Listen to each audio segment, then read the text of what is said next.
അസ്സലാമു അലൈക്കും വറഹ്മത്തുള്ളാഹി. ലോകമെങ്ങും വേൾഡ് കപ്പ് ഫുട്ബോളിൻ്റെ ജ്വരത്തിലാണുള്ളത്. നമ്മുടെ രാജ്യം വേൾഡ് കപ്പ് ഫുട്ബോളിൽ കളിക്കാൻ യോഗ്യത നേടിയിട്ടില്ലെങ്കിലും ലോകത്ത് മറ്റെവിടെയും കാണാത്ത തരത്തിലുള്ള വലിയ ആവേശവും ആഘോഷവുമാണ് നമ്മുടെ കേരളത്തിലുള്ളത്. ഇത്രയും ആവേശത്തിൽ വേൾഡ് കപ്പ് ഫുട്ബോൾ നടക്കുമ്പോൾ, അത് നമ്മുടെ നാട്ടിൽ ആഘോഷിക്കുമ്പോൾ അതിനെക്കുറിച്ച് ചില കാര്യങ്ങൾ പറയേണ്ടതുണ്ട്. അതുകൊണ്ടാണ് ഇങ്ങനൊരു വീഡിയോ ചെയ്യുന്നത്. ഒരു പക്ഷേ ഞാൻ പറയാൻ പോകുന്ന കാര്യങ്ങൾ ചില ഫുട്ബോൾ പ്രേമികൾക്ക് ഒരിക്കലും ഇഷ്ടപ്പെടില്ല, അവർക്ക് ഒരിക്കലും യോജിക്കാൻ കഴിയാത്ത കാര്യമായിരിക്കും. പ്രത്യേകിച്ച് അർജൻറ്റീന ഫാൻസിന് ഞാൻ പറയുന്ന കാര്യം ഇഷ്ടപ്പെട്ടില്ലെങ്കിലും ചില കാര്യങ്ങൾ പറയാതിരിക്കാൻ കഴിയില്ലല്ലോ. ഏതായാലും അർജൻറ്റീന ഫാൻസിന് പറയാൻ ഇഷ്ടപ്പെടാത്ത കാര്യം ഞാൻ അവസാനം പറയാം. അതിനു മുമ്പ് ചില കാര്യങ്ങൾ പറയേണ്ടതുണ്ട്. കഴിഞ്ഞ ആഴ്ച സ്പെയിനിനെ സമനിലയിൽ തളച്ച രാജ്യത്തിൻ്റെ പേര് കോപ്പ് വെർദെ എന്നാണ്. നമ്മളൊക്കെ ആദ്യമായിട്ടായിരിക്കും അങ്ങനെ ഒരു രാജ്യത്തെക്കുറിച്ച് കേൾക്കുന്നത്. സെനഗലിൻ്റെ പടിഞ്ഞാറ് ഭാഗത്ത് അറ്റ്ലാന്റിക് സമുദ്രത്തിലെ ഒരു ദ്വീപാണ് കോപ്പ് വെർദെ എന്ന രാജ്യം. മലപ്പുറം ജില്ലയുടെ അത്ര പോലും വലുപ്പമില്ലാത്ത കേവലം 5 ലക്ഷം മാത്രം ജനസംഖ്യയുള്ള ഒരു രാജ്യമാണ് കോപ്പ് വെർദെ.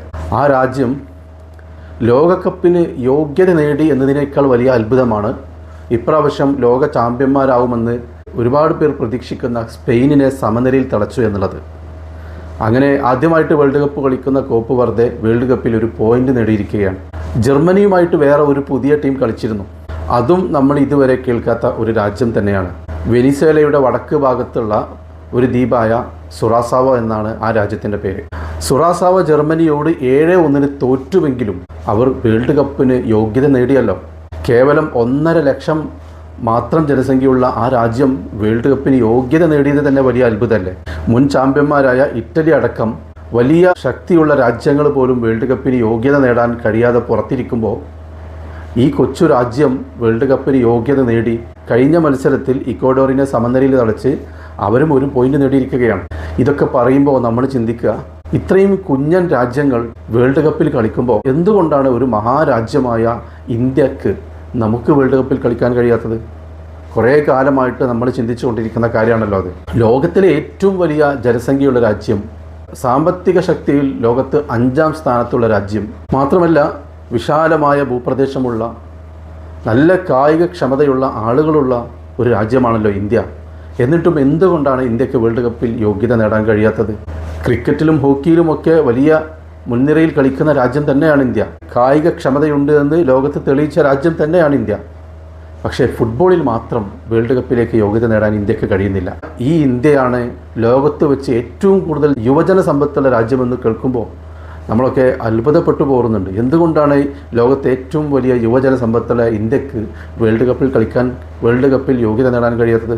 ഈ 150 കോടി ജനങ്ങളിൽ നിന്ന് വേൾഡ് കപ്പിൽ കളിക്കാൻ യോഗ്യതയുള്ള 11 പേരെ കണ്ടെത്താൻ എന്തുകൊണ്ട് ഇന്ത്യ ഗവൺമെൻറ്റിനോ അതല്ലെങ്കിൽ ഇവിടുത്തെ സ്പോർട്സ് അതോറിറ്റിക്കോ കഴിയാതെ പോകുന്നത്? കുറേ കാലമായിട്ട് നമ്മൾ കേട്ടുകൊണ്ടിരിക്കുന്ന ചോദ്യം തന്നെയാണ്. പക്ഷേ ഇതുവരെ ആയിട്ടും നമ്മുടെ സർക്കാരുകൾക്കോ നമ്മുടെ സ്പോർട്സ് വിഭാഗത്തിന് ഒന്നും അതിന് ഉത്തരം നൽകാൻ, അത് പരിഹരിക്കാൻ കഴിഞ്ഞിട്ടല്ല എന്ന് ഓർക്കുമ്പോൾ ഇന്ത്യയിലെ ഫുട്ബോൾ പ്രേമികളൊക്കെ ലജ്ജിച്ച് തല താഴ്ത്തുകയല്ലാതെ വേറെ നിവൃത്തിയില്ല. അതിന് നമ്മുടെ നാട് ഭരിക്കുന്ന ഭരണകൂടങ്ങൾ തന്നെയാണ് ഉത്തരവാദി.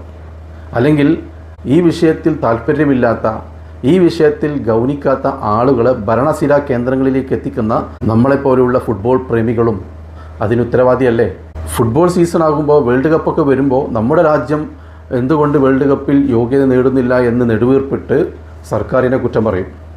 എന്നാൽ ഇലക്ഷൻ വരുമ്പോഴോ അതിനെക്കുറിച്ചൊന്നും ആലോചിക്കാതെ നമ്മുടെ സ്വന്തം പാർട്ടി ഏതാണ്, അവരെത്ര കുഴപ്പക്കാരാണെങ്കിലും വേണ്ടില്ല, അവർ ഫുട്ബോളിനെ മൈൻഡ് ചെയ്യാത്തവരാണെങ്കിലും കുഴപ്പമില്ല, കായിക താരങ്ങളെ വളർത്തിക്കൊണ്ടുവരാത്ത ആളുകളാണെങ്കിൽ കുഴപ്പമില്ല, അവരെ വോട്ട് ചെയ്ത് അവരെ വിജയിപ്പിക്കുക. ഇത് തന്നെയാണ് നമ്മുടെ നാട്ടിലെ ഏറ്റവും വലിയ പ്രശ്നം. കാരണം ഇലക്ഷൻ വരുമ്പോൾ നമ്മൾ വേൾഡ് കപ്പ് സമയത്ത് ആശങ്കപ്പെട്ടതെല്ലാം മറന്നുകൊണ്ട് നമ്മൾ നമ്മുടെ സ്വന്തം പാർട്ടിയെ വിജയിപ്പിക്കാൻ വേണ്ടി പ്രവർത്തിക്കും, നമ്മുടെ സ്വന്തം ആളുകളെ വിജയിപ്പിക്കാൻ വേണ്ടി പ്രവർത്തിക്കും. അപ്പോൾ നമ്മൾ വിജയിപ്പിക്കുന്ന പാർട്ടിയോ അതല്ലെങ്കിൽ നേതാക്കന്മാരോ അവർ കായിക താരങ്ങളെ വളർത്തിയെടുക്കുമോ, ഇന്ത്യക്ക് വേൾഡ് കപ്പിൽ കളിക്കാൻ യോഗ്യതയുള്ള 11 പേരെ വാർത്തെടുക്കാൻ അവരെ കൊണ്ട് കഴിയുമോ, ഇതൊന്നും നമ്മൾ ആരും ചിന്തിക്കില്ല. അപ്പോൾ നമുക്ക് ഏറ്റവും വലുത് നമ്മുടെ രാഷ്ട്രീയമാണ്, നമ്മുടെ സ്വന്തം പാർട്ടിയാണ്. ഇന്ത്യൻ വംശജരായിട്ടുള്ള ഒരുപാട് യുവാക്കൾ അന്യരാജ്യങ്ങളിൽ പോയി അവിടുത്തെ വേൾഡ് കപ്പ് ഫുട്ബോൾ ടീമിൽ ഉൾപ്പെട്ട് കളിക്കുമ്പോഴാണ് നമ്മളിതിനെക്കുറിച്ച് ചർച്ച ചെയ്യുന്നത്. അപ്പോൾ വേൾഡ് കപ്പ് ഫുട്ബോളിൽ കളിക്കാൻ യോഗ്യതയുള്ള ആളുകൾ ഇന്ത്യ രാജ്യത്തുണ്ട്. പക്ഷേ ഇന്ത്യ എന്ന രാജ്യത്ത് അവർക്കതിന് ചാൻസ് കിട്ടാത്തതുകൊണ്ട് അവർ മറ്റ് രാജ്യങ്ങളിൽ അവിടുത്തെ പൗരത്വം സ്വീകരിച്ച് അവിടെ കളിക്കുകയാണ്. അല്ലെങ്കിൽ അവിടെ വളർന്ന് അവിടെ കഴിവ് തെളിയിച്ച് ആ രാജ്യത്തിന് വേണ്ടി കളിക്കുകയാണ്. അപ്പോൾ അതിന് കഴിയാത്ത ആളുകളൊന്നും അല്ല നമ്മുടെ ഇന്ത്യക്കാർ. നമ്മുടെ സിസ്റ്റമാണ് പ്രശ്നം.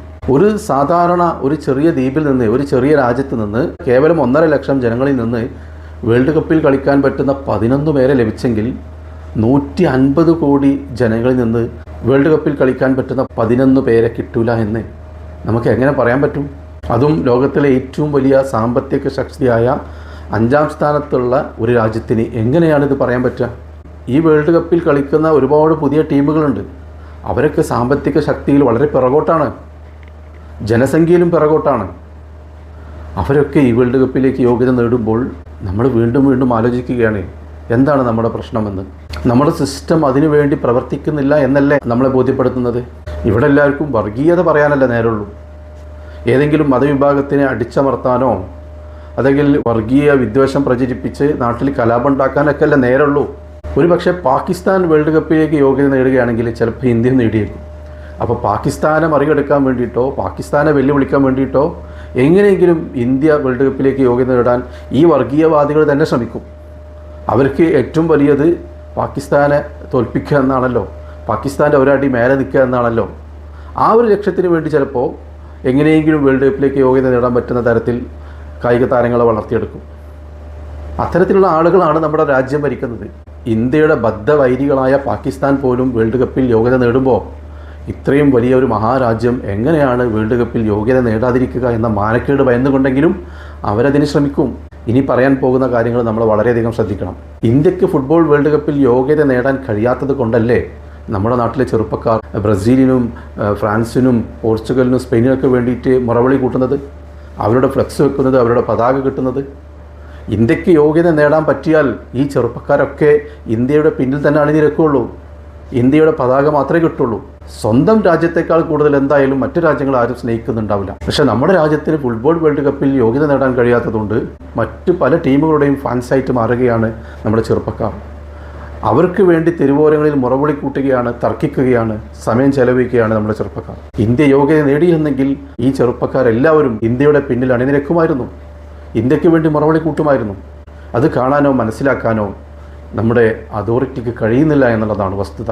ഈ വേൾഡ് കപ്പിലൊക്കെ നമ്മൾ നോക്കുമ്പോൾ നമ്മുടെ തെരുവോരങ്ങളിൽ ഉയർന്നുകൊണ്ടിരിക്കുന്ന വലിയ വലിയ ഫ്ലെക്സുകൾ, അതിൻ്റെ ക്യാഷ് മൊത്തത്തിൽ സ്വരൂപിച്ചാൽ തന്നെ 11 കായിക താരങ്ങളെ, ഫുട്ബോൾ താരങ്ങളെ വളർത്തിയെടുക്കാൻ ചിലപ്പോൾ സാധിച്ചേക്കും. ഈ ഫ്ലെക്സുകളെ കാശ് മാത്രം മതി.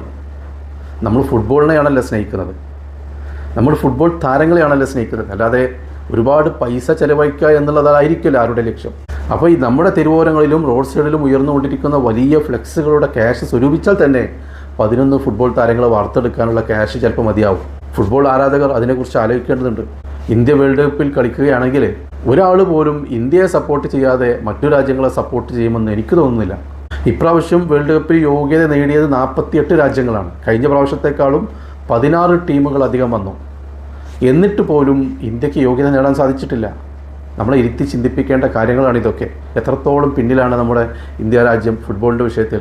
നമ്മുടെ സർക്കാരും ജനപ്രതിനിധികളും സ്പോർട്സ് അതോറിറ്റിയൊക്കെ എന്നാണ് ഇത് തിരിച്ചറിയുന്നത്? എന്നാണ് ഇതിനുള്ളൊരു പരിഹാരം കണ്ടെത്തുന്നത്? അതിന് വലിയ സാമ്പത്തിക ബാധ്യതയൊന്നും വേണ്ട എന്ന് ഈ സുറാസാവും കോപ്പ് വെറുതെയും പോലെയുള്ള രാജ്യങ്ങൾ നമ്മുടെ മുമ്പിൽ തെളിയിച്ച് തന്നില്ലേ? ഇനിയും നമുക്ക് അതിനെക്കുറിച്ച് ആലോചിക്കാനായിട്ടില്ലേ? ഇത് കേവലം ഇന്ത്യയുടെ കാര്യം മാത്രമല്ല കേട്ടോ. നമ്മളെക്കാളുമൊക്കെ ഏറെ മുന്നിലുള്ള ലോകത്തിലെ ഏറ്റവും വലിയ വികസിത രാജ്യമായ ചൈനയും ഈ വേൾഡ് കപ്പിൽ ഫുട്ബോളിന് യോഗ്യത നേടുന്നില്ല. ചൈനയും സാമ്പത്തിക ശക്തിയിൽ 4ാം സ്ഥാനത്താണ്, ഇന്ത്യക്ക് മുമ്പിലാണ്. ജനസംഖ്യയിലും ഇന്ത്യക്ക് തൊട്ടു പിറകിലുണ്ട്. അടുത്ത കാലം വരെ അവരായിരുന്നല്ലോ ജനസംഖ്യയിൽ 1ാം സ്ഥാനത്ത്. എന്നിട്ടും ചൈനയ്ക്ക് എന്തുകൊണ്ട് യോഗ്യത നേടാൻ കഴിയുന്നില്ല? ഒളിമ്പിക്സിലൊക്കെ അവർ ഇന്ത്യയെക്കാളും ഏറെ മുമ്പിലല്ലേ. പക്ഷെ ചൈനയ്ക്ക് ഇന്ത്യയുടെ അത്ര താല്പര്യം ഫുട്ബോളിൽ ഇല്ല എന്നുള്ളതാണ് ഞാൻ മനസ്സിലാക്കുന്നത്. ഗവൺമെൻറ്റിന് മാത്രം താല്പര്യം ഉണ്ടായ പോരല്ലോ. അവിടുത്തെ ആളുകൾക്ക് ചെറുപ്പം മുതലേ ഒരു ഫുട്ബോൾ ജ്വരം വളർന്നു വന്നിട്ട് അതിനോടുള്ള അമിത ആവേശം വളർന്നു വരേണ്ടതുണ്ട്. എന്നാലും നല്ല നല്ല ഫുട്ബോൾ പ്രേമികളുണ്ടാവും, സ്വന്തം മക്കളെ ഫുട്ബോൾ രംഗത്തേക്ക് ഇറക്കി വിടാൻ കഴിയും. എന്നാലേ ആ രാജ്യത്ത് നല്ല കായിക താരങ്ങളുണ്ടാവും. അപ്പോൾ അതിനുള്ള താല്പര്യം ചൈനയിലെ ജനങ്ങൾക്ക് ഇല്ലാത്തത് കൊണ്ടായിരിക്കും ഒരു പക്ഷേ ചൈന വേൾഡ് കപ്പ് ഫുട്ബോളിലേക്ക് യോഗ്യത നേടാത്തത്. എന്നാൽ ഇന്ത്യ അങ്ങനെയല്ല. ഇന്ത്യയിലെ പല പ്രദേശങ്ങളും ഫുട്ബോളിനോട് അമിതമായിട്ട് ജ്വരമുള്ള പ്രദേശങ്ങളാണ്. പ്രത്യേകിച്ച് കേരളം, ബംഗാൾ, ഗോവ, അങ്ങനെ തുടങ്ങി ഇന്ത്യയിലെ ഒരുപാട് പ്രദേശങ്ങൾ ഫുട്ബോളിനോട് വലിയ ജ്വരമാണ്. ഭൂരിഭാഗം ആളുകൾക്കും ക്രിക്കറ്റിനോടാണ് അമിത ജ്വരമെങ്കിലും ഫുട്ബോളിനോട് താല്പര്യമുള്ള ഒരുപാട് പ്രദേശങ്ങൾ നമ്മുടെ ഇന്ത്യ രാജ്യത്തുണ്ട്. ആ ഫുട്ബോളിനോട് താല്പര്യമുണ്ടായിട്ടും നല്ല ഫുട്ബോൾ താരങ്ങൾക്ക് വളർന്നു വരാനുള്ളൊരു സാഹചര്യം ഇന്ത്യ ഗവൺമെൻറ് ഉണ്ടാക്കി വെച്ചിട്ടില്ല എന്നുള്ളതാണ് വസ്തുത. ചെറുപ്പം മുതലേ 4, 5, 6 പ്രായത്തിൽ മുതൽ അവർക്ക് പ്രാക്ടീസ് കൊടുത്ത് കോച്ചിങ് കൊടുത്ത് വളർന്നു വരേണ്ട ഒരു സാഹചര്യം ഇന്ത്യയിൽ ഉണ്ടെങ്കിലല്ലേ നല്ല നല്ല ഫുട്ബോൾ താരങ്ങൾ വളർന്നു വരും. അങ്ങനെ വളർന്നു വന്നാലല്ലേ ഇന്ത്യക്ക് വേൾഡ് കപ്പിൽ യോഗ്യത നേടാൻ കഴിയും. അപ്പോൾ അത്തരത്തിലുള്ള ഒരു സിസ്റ്റം നമ്മുടെ ഇവിടെ പ്രവർത്തിക്കുന്നില്ല. യൂറോപ്പിലൊക്കെ അത് കൃത്യമായിട്ട് പ്രവർത്തിക്കുന്നുണ്ട്. അതുകൊണ്ടാണ് നല്ല നല്ല ഫുട്ബോൾ താരങ്ങൾ കൂടുതൽ അവിടെ നിന്ന് വന്നുകൊണ്ടിരിക്കുന്നത്. ഏതായാലും ചൈനയെക്കാളും ഫുട്ബോളിനോടുള്ള ആവേശവും താല്പര്യവും ഇന്ത്യക്കാണെന്ന കാര്യത്തിൽ ഒരു സംശയമില്ല. കാരണം ഇന്ത്യയിലുള്ളവരിൽ ഭൂരിഭാഗവും ഇന്ത്യ വേൾഡ് കപ്പിൽ യോഗ്യത നേടണമെന്ന് ആഗ്രഹിക്കുന്നവരാണ്. അത് സാധിപ്പിച്ചു കൊടുക്കാൻ ഇവിടുത്തെ അധികൃതർക്ക് കഴിയുന്നില്ല എന്നുള്ളതാണ് വസ്തുത. ഇനിയാണ് ഞാൻ തുടക്കത്തിൽ പറഞ്ഞ കാര്യം സൂചിപ്പിക്കുന്നത്.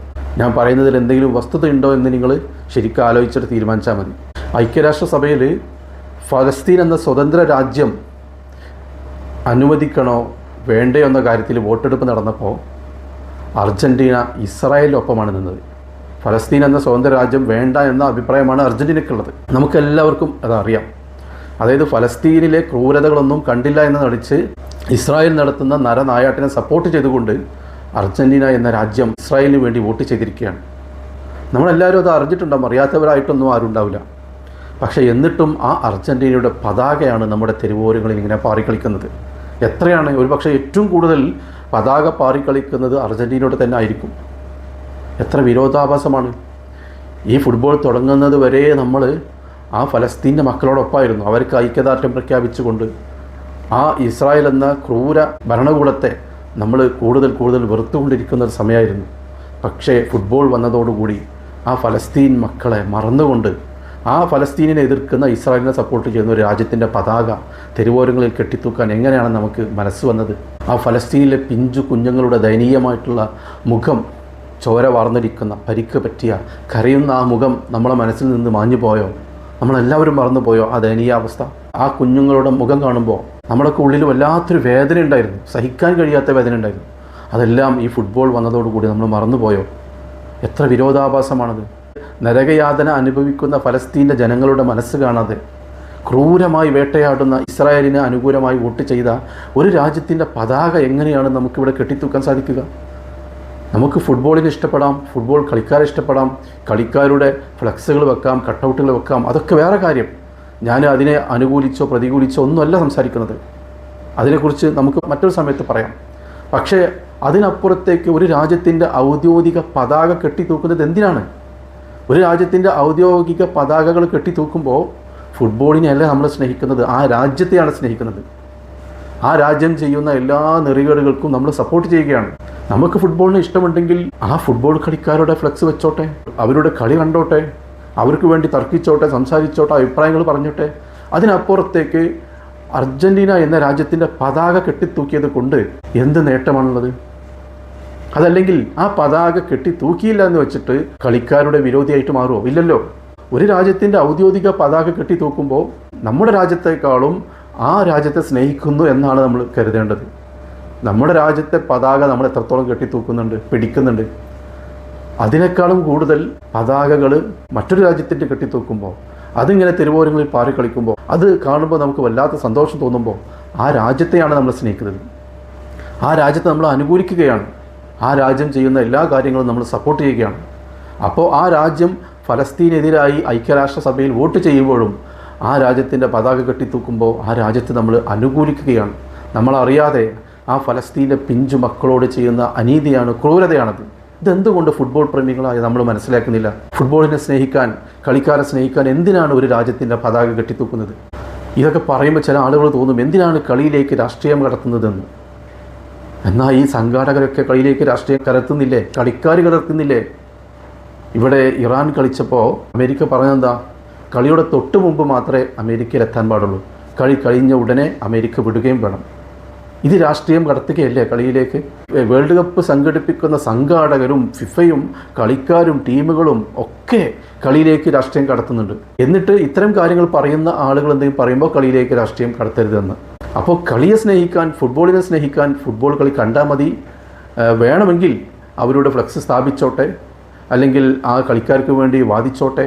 പക്ഷേ ഒരു രാജ്യത്തിൻ്റെ ഔദ്യോഗിക പതാക കെട്ടിത്തൂക്കി ആ രാജ്യം ചെയ്യുന്ന എല്ലാ നെറികേടുകൾക്കും സപ്പോർട്ട് ചെയ്യാൻ ഒരിക്കലും ഫുട്ബോൾ പ്രേമികൾ നിൽക്കരുത്. ഒരു രാജ്യത്തിൻ്റെ പതാകകൾ കുറേ കെട്ടിയിട്ട് എന്നിട്ട് ആ രാജ്യത്തിൻ്റെ കളിക്കാരോടുള്ള ഇഷ്ടം കൊണ്ടാണ്, ഫുട്ബോളിനെ സ്നേഹിക്കുന്നത് കൊണ്ടാണെന്നൊന്നും പറഞ്ഞിട്ട് ഒരു കാര്യമില്ല. ഇവിടെ ഈ ഫ്ലെക്സ് വെക്കുന്നവരോ അല്ലെങ്കിൽ കട്ടൗട്ട് വെക്കുന്നവരോ പതാക കെട്ടിത്തൂക്കുന്നവരോ മാത്രമല്ല ഫുട്ബോളിനെ സ്നേഹിക്കുന്നത്. അവർ മാത്രമല്ല കളിക്കാരെ സ്നേഹിക്കുന്നത്, അവർ മാത്രമല്ല കളി കാണുന്നത്. അതുകൊണ്ട് ഫുട്ബോളിൻ്റെ ആവേശം ഒത്തുകൊണ്ട് ഇത്തരം ഭ്രാന്തുകൾ കാണിക്കുന്നത് നമ്മൾ അവസാനിപ്പിക്കണം. അർജൻറ്റീന ടീമിൻ്റെ കളി കണ്ടാലോ, അർജൻറ്റീന ടീമിനെ സ്നേഹിച്ചാലോ, മെസ്സിയെ സ്നേഹിച്ചാലോ ഒക്കെ സഹിക്കാം. പക്ഷേ ഫലസ്തീനെതിരെ ഐക്യരാഷ്ട്രസഭയിൽ വോട്ട് ചെയ്ത ഒരു രാജ്യത്തിൻ്റെ പതാക നമ്മുടെ രാജ്യത്ത് കെട്ടിത്തൂക്കുമ്പോൾ അത് സഹിക്കാൻ കഴിയില്ല. ഫലസ്തീനിനെ സ്നേഹിക്കുന്ന അവിടുത്തെ പിഞ്ചു കുട്ടികളുടെ ദയനീയ മുഖം കാണുന്ന ഒരാൾക്കും അത് സഹിക്കാൻ കഴിയില്ല. അതുകൊണ്ട് പറഞ്ഞു പോയതാണ്. ഞാനും അർജൻറ്റീന ടീമിൻ്റെ കളി ഇഷ്ടപ്പെട്ട ആളാണ്, കളി കണ്ടിരുന്ന ആളാണ്. പക്ഷേ ഒരു നിലപാടുണ്ടല്ലോ നമുക്ക്. ആ നിലപാട് മാറ്റിവെച്ചുകൊണ്ട് നമുക്ക് എങ്ങനെ മുന്നോട്ട് പോകാൻ കഴിയും? നമ്മുടെ നിലപാടിനല്ല ഏറ്റവും കൂടുതൽ പ്രാധാന്യം കൊടുക്കേണ്ടത്, അത് കഴിഞ്ഞിട്ടല്ല മറ്റെന്തുള്ളൂ. അതുകൊണ്ട് അർജൻറ്റീന ഫാൻസായ ഫുട്ബോൾ പ്രേമികളോട് എനിക്ക് പറയാനുള്ളത്, നിങ്ങൾ മെസ്സിയുടെ കട്ടൗട്ട് വെച്ചോ, മെസ്സിയുടെ ഫ്ലെക്സ് വെച്ചോ, അർജൻറ്റീനയുടെ പതാക നിങ്ങൾ കെട്ടിത്തൂക്കിയിട്ടുണ്ടെങ്കിൽ അത് ആ രാജ്യത്തെ സ്നേഹിക്കലാണ്, ആ രാജ്യം ചെയ്യുന്ന എല്ലാത്തിനും സപ്പോർട്ട് ചെയ്യലാണ്, ഫലസ്തീനിനെതിരെ വോട്ട് ചെയ്തതിനും സപ്പോർട്ട് ചെയ്യലാണ് എന്ന കാര്യം മറക്കണ്ട. അർജൻറ്റീനയുടെ പതാക നിങ്ങൾ അയച്ചു വെക്കണം. അർജൻറ്റീനയിലെ കളിക്കാരെ സ്നേഹിക്കുന്നുണ്ടെങ്കിലും ആ ടീമിൻ്റെ കളി ഇഷ്ടപ്പെടുന്നുണ്ടെങ്കിലും ആ രാജ്യത്തെ നമുക്കൊരിക്കലും സ്നേഹിക്കാൻ കഴിയില്ല.